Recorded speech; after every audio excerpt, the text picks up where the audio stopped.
Hi, and welcome to This Week in Evansville.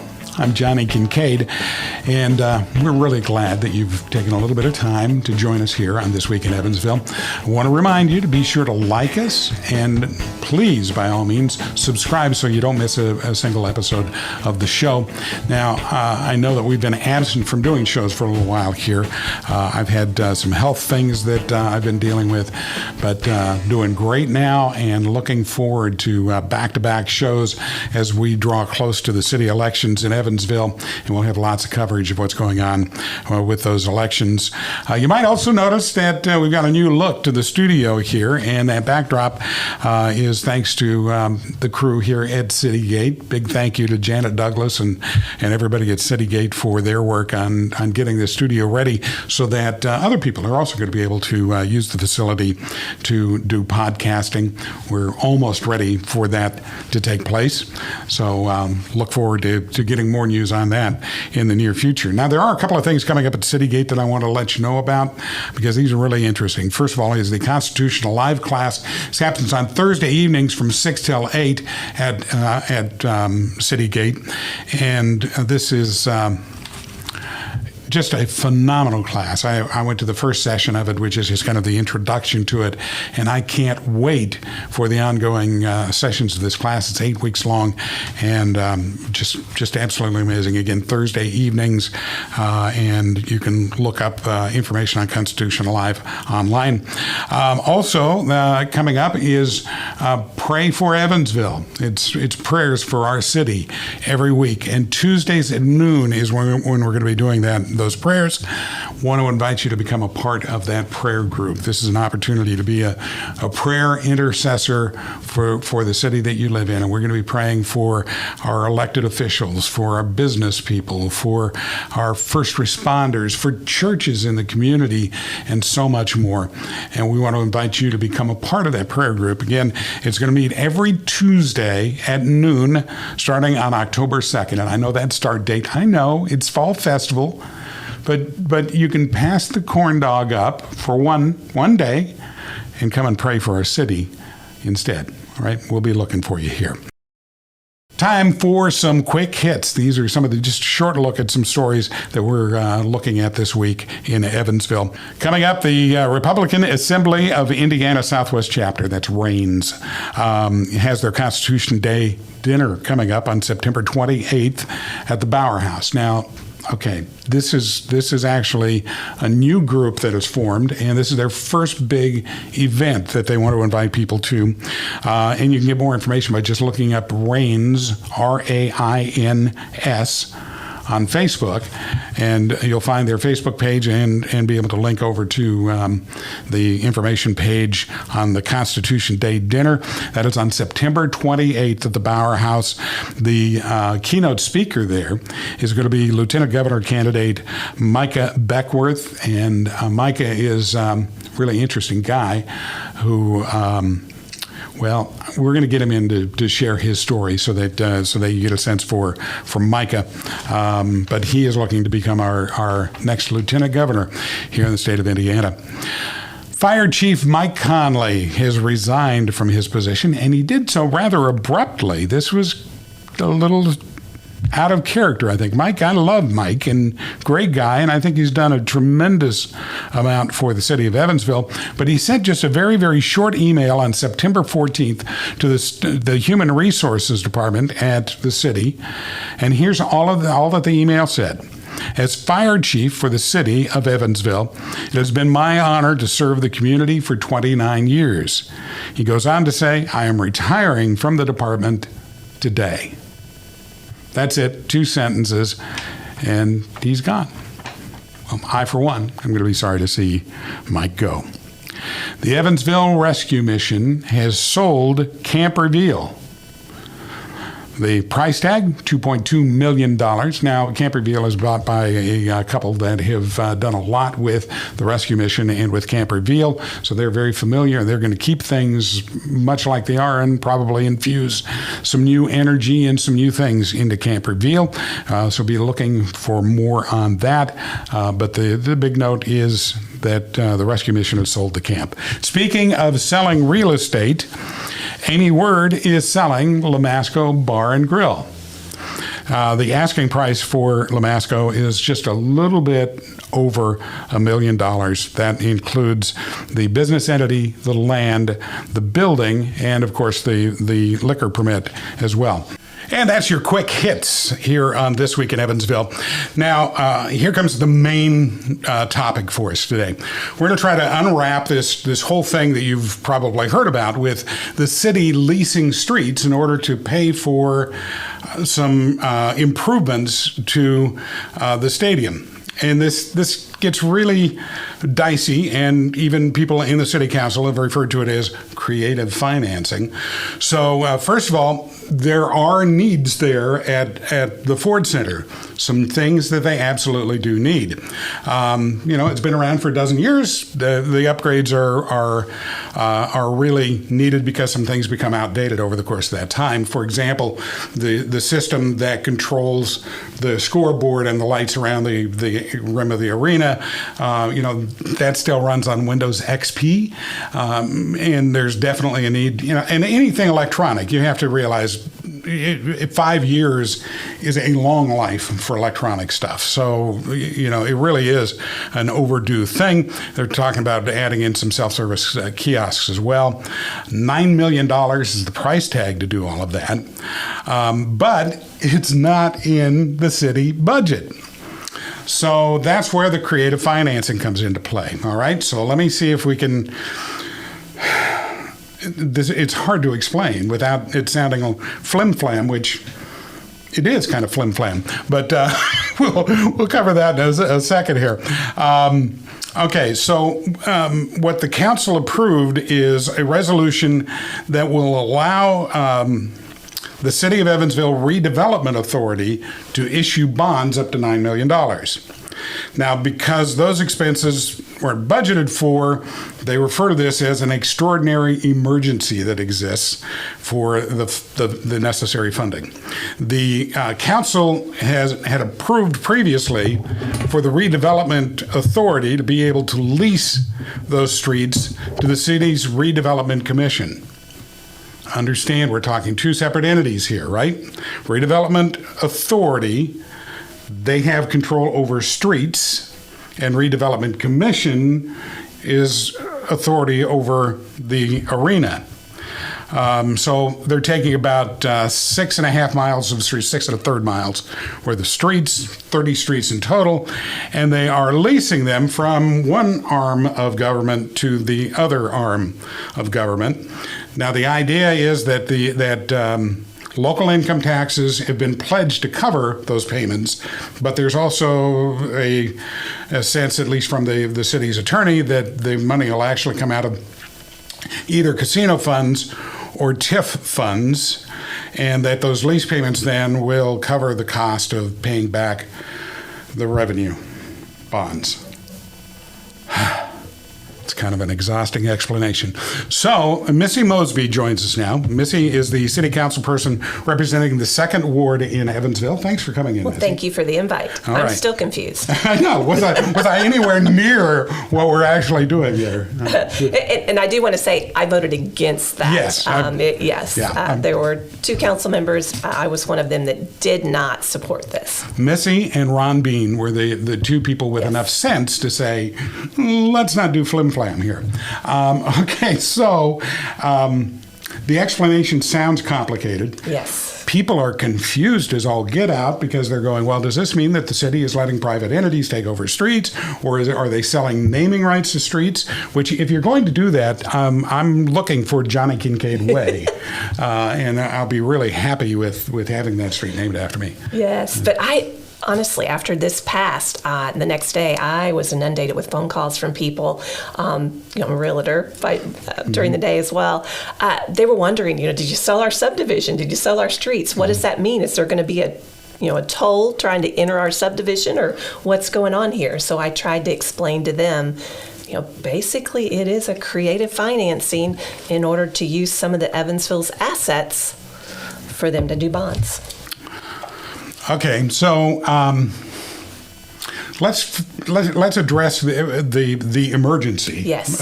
First, because knowing some of the city council people, I know that some of those people who voted in favor of this measure really felt like it was the only possible solution.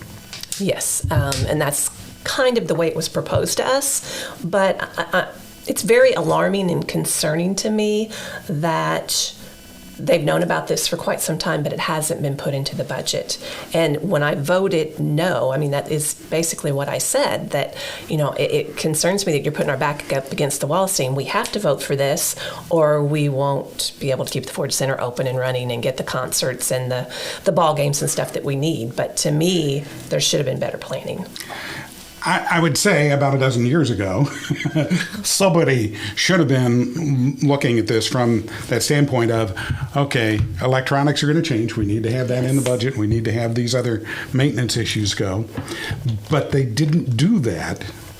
So was there actually, is there an answer other than, it's kind of, what's the best way to put it? It's a little bit easier to cast a no vote when you know that your vote actually doesn't stop us from doing that, right? And because what you did was cast a vote that sends a message. Yes. And that was important to do. But in the real world, it's a little bit harder if it was going to be a split decision. If this came down to a 5-4 on the council.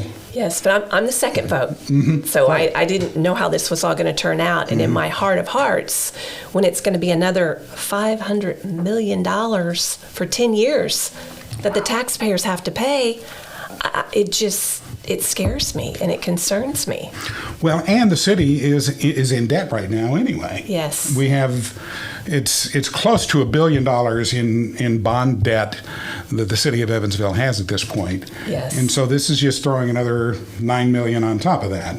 And it just seems that somewhere along the way, somebody has to say, look, we're going to have to rein some spending in, make some hard decisions, make some cuts, and it probably is hard to find $9 million in our city budget. Yes.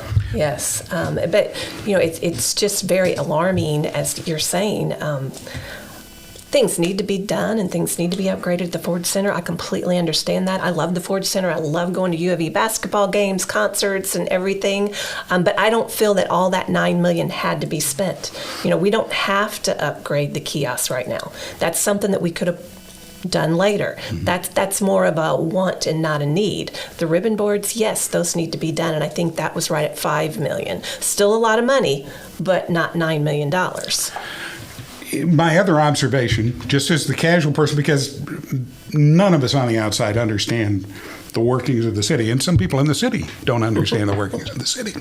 But from the casual observer outside, I see money spent on a new marquee for the Victory Theater, which wasn't no cheap deal, right?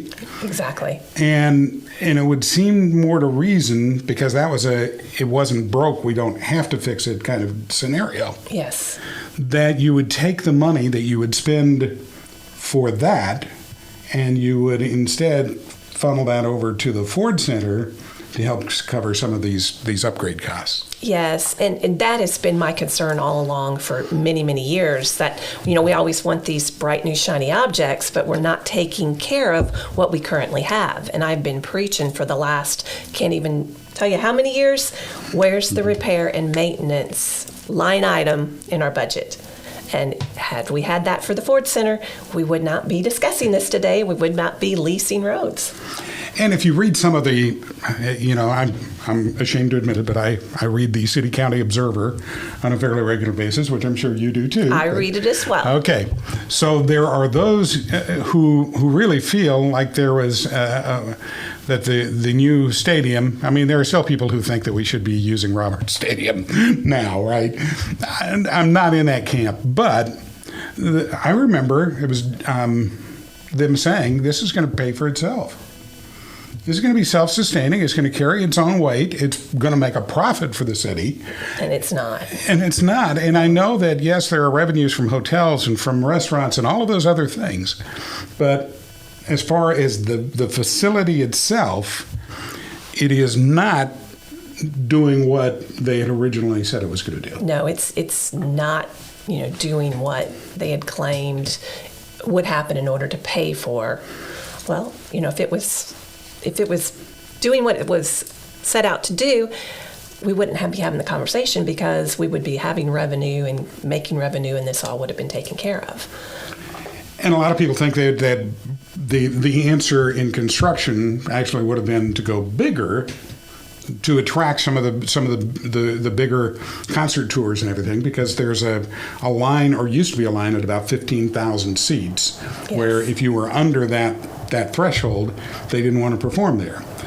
And I know going 1.5 times the number of seats would have been costly at the time, but you also have to kind of question, would there have been enough revenue out of that from bigger shows coming in, right? Yes. To actually offset it and yeah. I mean, it's one of those questions of, would they have been able to get other entertainers and fill more seats?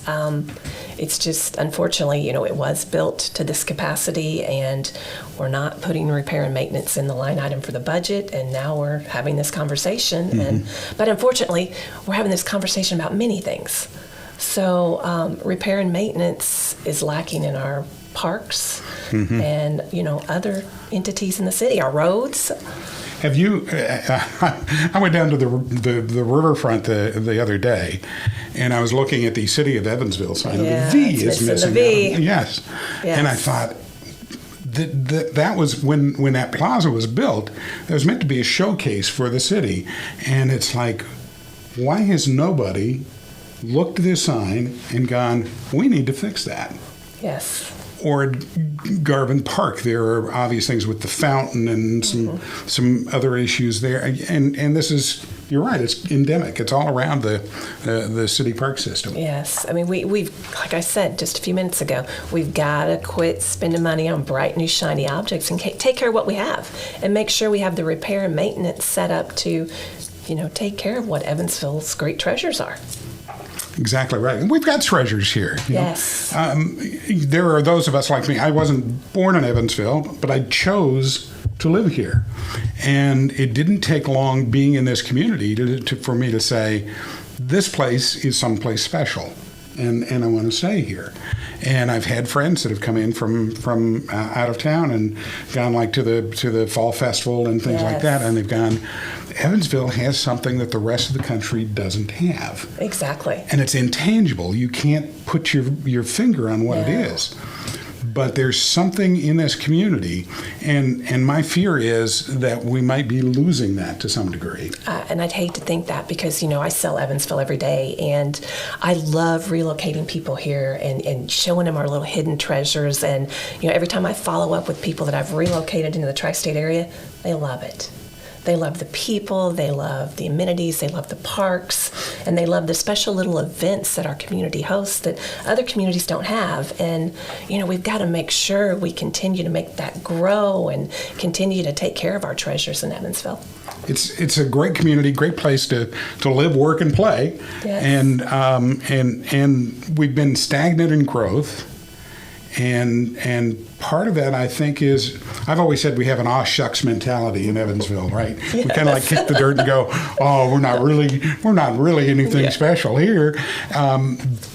But so part of it, I think, is that aw shucks about Evansville. Mm-hmm. But part of it also is because in recent years, I think, is because we're losing a little bit of that shine. Yes. I love being in a town that feels like you have to have a passport to go from one side of town to the other. I like that about the community. Yes, I do too. So much to love about here. So on the arena, obviously, we're going to be stuck now with the circumstances that we're under. Yes. So we're in this situation where, okay, genie's out of the bottle. We're going to have to cover these bonds. What becomes the next step from here so that we don't do this again? 10 years down the road, when we paid this off, what keeps us from going right back into the same situation? Exactly. And I'm going to keep, harping and preaching. We will have a new administration next year. Hopefully I'll be part of that. And, I'm just going to keep preaching that we've got to have repair and maintenance put in our line item and add more money to that so we don't keep having this conversation. I mean, we could have a whole nother session about our actual fire departments, the fire stations and what we need to do for the repair and maintenance on them. It's just something that we really have to, get down to basics again and start taking care of what Evansville has. Yeah. And then working on, future projects. I mean, yeah. And the thing is that we have a priority that we've got to pay decent wages to attract and keep police officers and firefighters, and those things become a bigger and bigger part of the budget. But at the same time, we've got to look at the down the road thing, and I've always been a believer that government doesn't do private sector things well. And that includes management of a facility like the Ford Center. Yes. If private sector were in the position of having that facility, you can bet that from the beginning they're already looking at what's the lifespan of this equipment. Yes. When do we have to replace it? So we're going to set aside this much money over the next 5 years so we can pay for this. Then after that, this is going to fall apart. We've got to fix it. Yes. Having those contingency plans, and government doesn't do that well. Some of that's because when my term's over, see ya, I'm done. But also some of that is because just simply it's the nature of government to begin with. Yes, and there's not enough money to go around. You have the property tax caps put on us, which, we've lost millions and millions of dollars due to that. And then, what happens if we start losing casino revenue? Right. I mean, we're really going to be having a conversation then, because how are we going to pay for all this? Yeah, and that casino is not a permanent fixture by any means.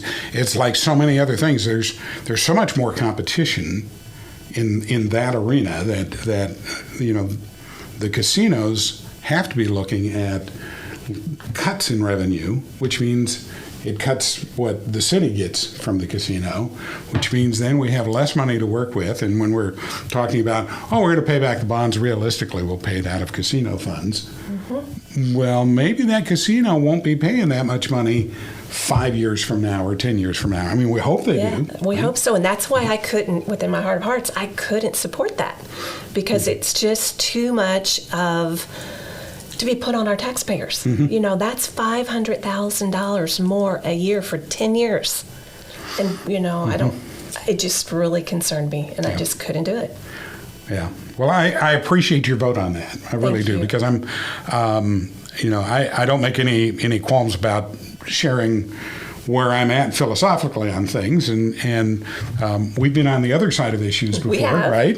But it's good to be able friends. That's right. See, and that's what I think is missing anymore, because as soon as somebody gets 2 steps away from us on an issue, then what we wind up wanting to do is kick that person in the shins and tell them how bad they are and cut off all ties with them. And that's just not the way to do things. No. We will probably disagree on more things than we agree on. Absolutely. But on those respectful. Things, yes. Yes. That's exactly right. And so I can pick up the phone, I could call Missy, and I can say, hey, why did you vote that way on something? Yes. She can tell me, and I can tell her why I think she's wrong. And we can agree to disagree, but the next day we can sit here like this and have a great conversation. And the whole thing of it is, and that's what's so amazing about Evansville. We've got so many different types of people and different walks of life, but I feel really at the end of the day, we can sit down and talk. We're not always going to agree, and we're going to disagree a lot, but at the end of the day, we're going to smile at each other, and we're going to say, hey, Evansville's our home, and we love it, so how can we work together? Exactly.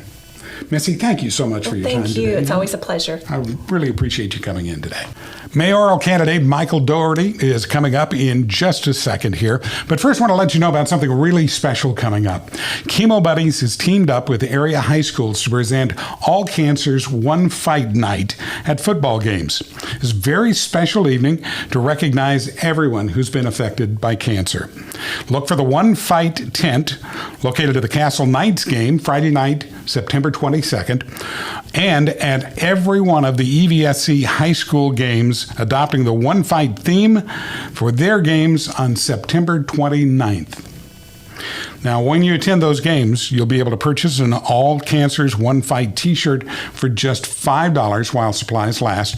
You'll find those shirts at the Chemo Buddies Ascension St. Vincent One Fight tent at all of the EVSC high school football games again on September 29th. Don't miss One Fight Night with Ascension St. Vincent, Evansville Vandenberg Schools, and Chemo Buddies. So now Michael Daugheerty joins us. Michael is the Libertarian candidate for mayor of Evansville. And Michael has been digging into this subject of financing for Ford Center and what's going on with that as far as budget goes and that sort of thing.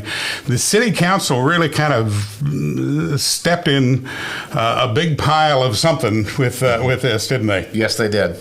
All right. So they're going to take...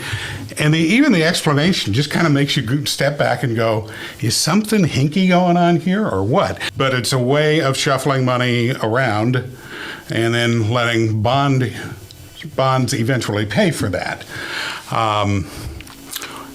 They didn't budget for any of that. Does that surprise you? It's extremely surprising, and at the city council meeting, it comes back to exactly what happened to Robert Stadium. They didn't budget maintenance in, and the same thing is going to happen to the Ford Center if we don't have a fiscal body that will look out for maintenance for everything we have in the city. So we didn't learn our lesson there. No, okay. Absolutely not. So where you've been digging into this, and you've done some Freedom of Information Act requests with the city to get some of the details on this and everything. So what? And I can remember very, very clearly when that stadium was built, and John Kish got out in front of everybody, and he said, hey, this thing is going to pay for itself, is going to be self-sustaining, blah, blah, blah, and even make money for the city. And he said it'll do that from day one. Has that been the case? Absolutely not. I have filed quite a few public records requests with the city. The information I'm getting back does not tell that tale. It's been losing money for quite a while. The last couple of years, it's made a small profit, but the term on the newspaper creative financing is really what sparked my eye. That was said at one of the budget meetings. And when you go around and you look at all of the maintenance that's happening, I've got copies from my public records requests of the arena maintenance contract, the contract with Venue Works, the contract with other entities. There's a lot of creative ways that things are happening, and it's not cut and dry to see how much the Ford Center is making, or on the other side, how much the Ford Center is losing. Because I've seen some sheets that indicate a small profit at the end of the year on that.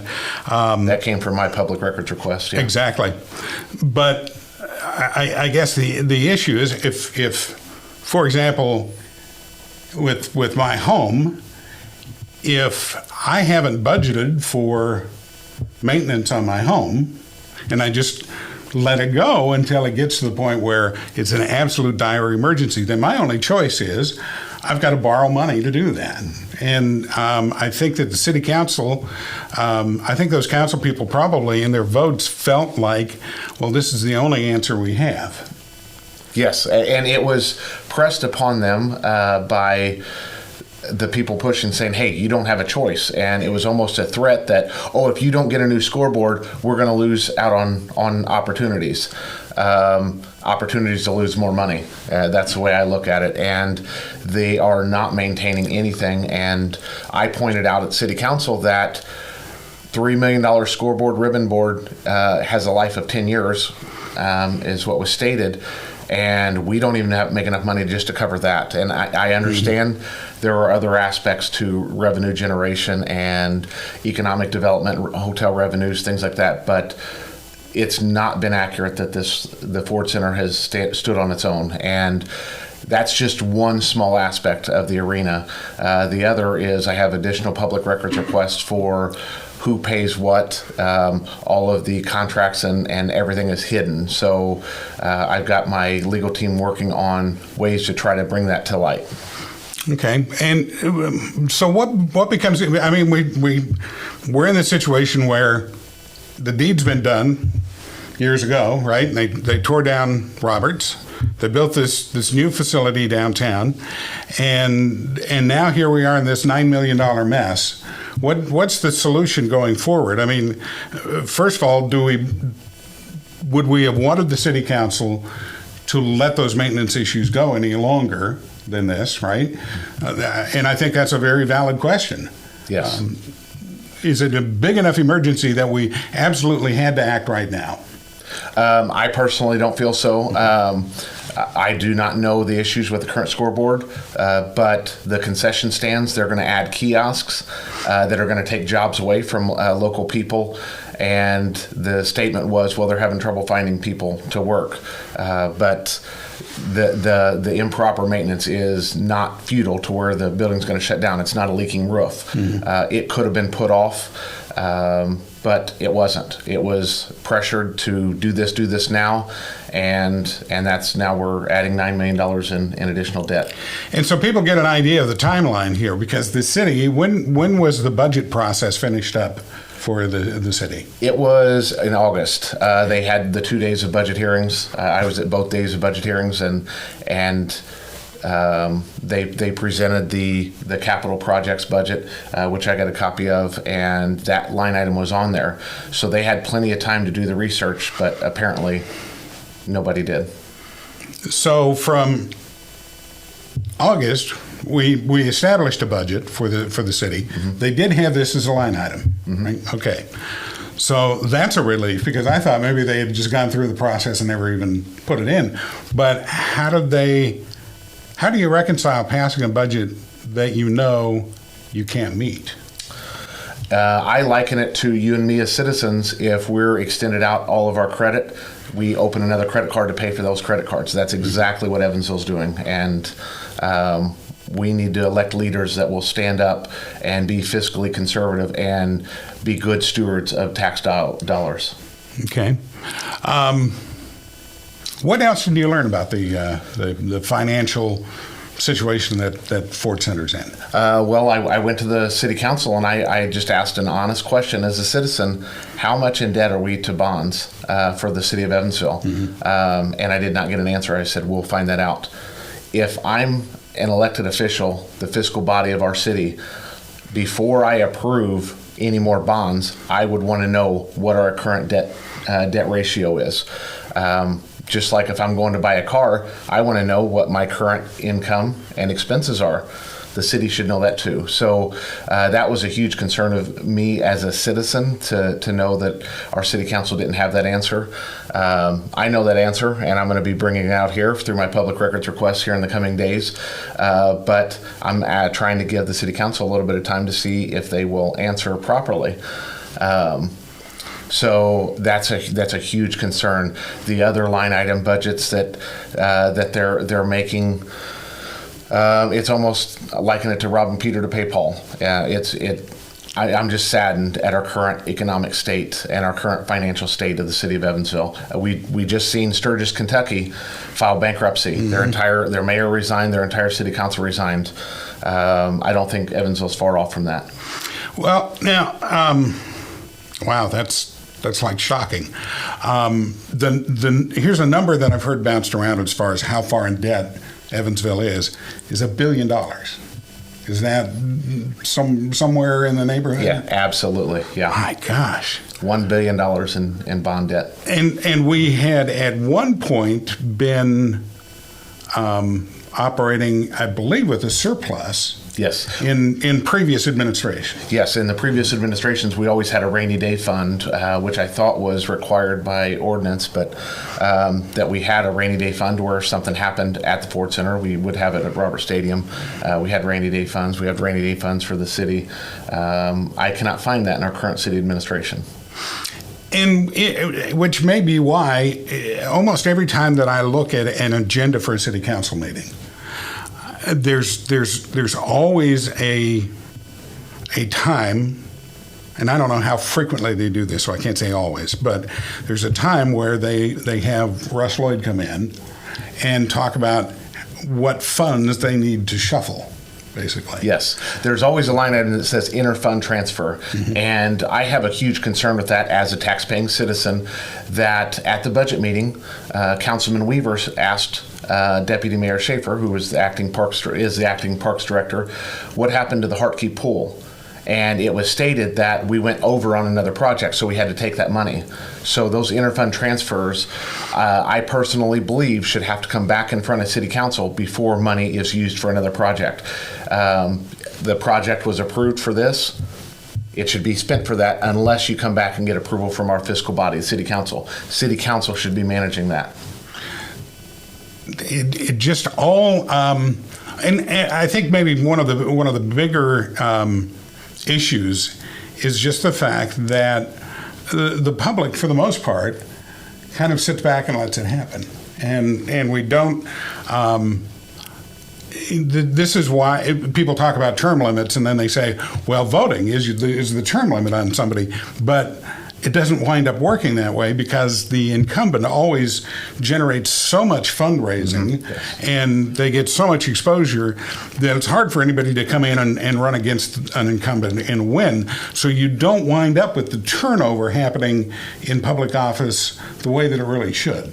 Yes, I 100% believe in term limits, from everything at the local level to the federal level. 2 terms. You can run 2 terms in another position, and then you're done for life out of politics. And that is a huge, huge concern with.